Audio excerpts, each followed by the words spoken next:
各位網友大家好，呢個世界格局有啲危險啊！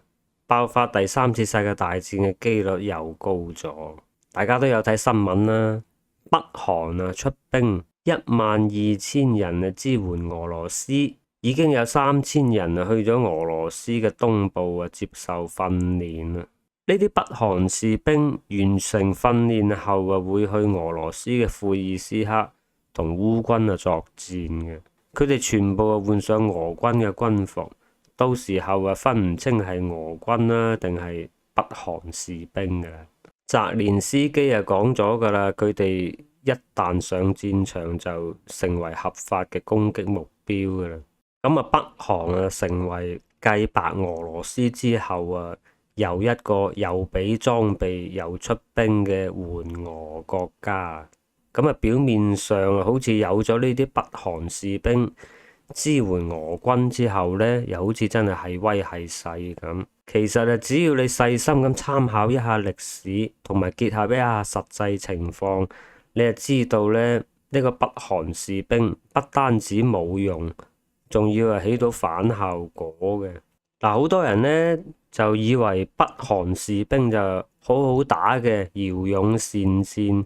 咁呢個錯覺嘅認識呢，主要就係出於1950年到1953年嘅韓戰啦。而北韓自立國以嚟，真真正正嘅實戰經歷就係呢個韓戰啦。之後佢都冇咩打過仗嘅。咁當年韓戰呢爆發就係金日成帶兵發動閃電戰打贏咗南韓啦。嚴格嚟講呢，就係1950年嘅10月，中國參戰之前嘅戰役係北韓呢自己打嘅，佢壓倒性嘅優勢呢，就將南韓打到去釜山嘅，就嚟跳落海噶啦。南韓完全冇還手之力嘅，節節敗退，俾北韓打到阿媽都唔認得嘅。因此就好多人以為北韓嘅戰鬥力就好強嘅，但係好多人呢就唔知道有個先決條件嘅，就係當年嘅北韓呢係裝備精良，全套嘅蘇式裝備。當年嘅蘇式裝備就好先進嘅，不亞於美式裝備。當年嘅北韓呢就有備而戰嘅，做咗好多準備。再加上佢呢個裝備精良，而南韓呢係俾美國限制咗裝備嘅，只有一啲維持治安嘅簡單槍械。因為當時嘅美國係怕南韓打過去北韓，所以限制咗南韓嘅裝備嘅。當時嘅條件根本就不對等，時至2024年嘅今日係今非昔比嘅。而家嘅北韓人呢，由於長期缺乏食物而營養不良，所以啲人長唔高嘅。北韓嘅從軍標準呢，從2008年嘅150cm 嘅身高下降到2012年嘅142cm 嘅。依家嘅北韓軍呢，又奀又細，揸啲槍都唔知夠唔夠力嘅，而且又冇實戰經驗，又欠缺現代化嘅軍事訓練，咁所以而家嘅北韓軍呢嘅戰鬥力其實係好弱嘅。其實俄烏雙方都好清楚呢一點噶啦，所以北韓士兵嘅命運呢，佢只會係做下炮灰，消耗一下烏軍嘅彈藥。佢哋個個啲屋企人呢，就做晒人質噶啦，你唔好諗住走啊！一旦逃跑投降咁。金將軍必然攞佢哋啲屋企人開刀噶啦。咁但係我覺得呢，你有張良計我有過牆梯嘅。呢啲北韓士兵應該一早就諗到呢一點噶啦。佢哋可以事先同屋企人溝通好，安排好晒，夾晒口供。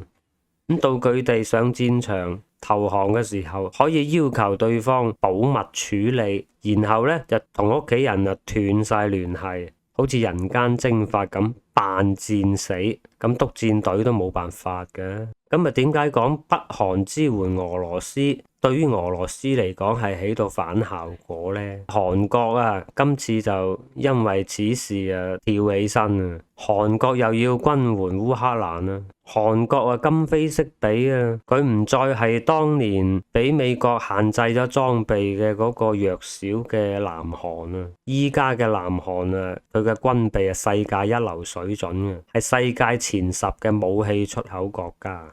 韓國嘅 K9自走炮啊，個出口額係去到170億美元㗎，所以韓國一軍援烏克蘭嘅話，烏克蘭嘅戰鬥力啊必然會上升嘅。所以實際上啊，今次俄羅斯你俾肥仔金去援助俄羅斯嘅話，就捉蟲入屎忽㗎啦。肥仔金啊，梗係啦，喺度諗埋晒啲縮骨數。諗住依家出少少兵去援助烏克蘭，俾啲咩落後炮彈佢，就雪中送炭啦。咁啊諗住日後啊自己打南韓嘅時候，阿普京啊會派兵去幫翻你北韓係嘛？一諗壞個腦啊，真係壓錯注啦！今次肥仔金，俄烏戰爭結束後啊，俄羅斯呢隻老虎都俾人剝晒啲牙啦。10年20年內都難以恢復元氣啊，仲邊有能力去幫你肥仔金啊？韓國怕你北韓呢，其實就並非係比你弱，而係江亞冚瓷器，紳士啊怕流民。首爾啊離300線啊得個40公里，北韓啊有核彈，佢都唔使打過去南韓啦，佢只要揾個吹南風嘅時候，喺300線嗰度垂直向上射個核彈上去，1000米高度爆炸，同你韓國攬炒，咁你首爾啊死得啦。退一步講，就算北韓唔用核彈啊，淨係用火炮去攻擊呢個首爾，我當你5000支火炮啊，唔好講多啊，一輪齊射就5000粒炮彈打落首爾嗰度。韓國就算馬上安排飛機去空襲清理咗啲火炮啊，最快啊由起飛到你投彈嗰一刻，最快你都要半粒鐘啦。我當你肥仔金嗰啲火炮1分鐘啊2發嘅射速，打半粒鐘，你個首爾仲唔變廢墟啊？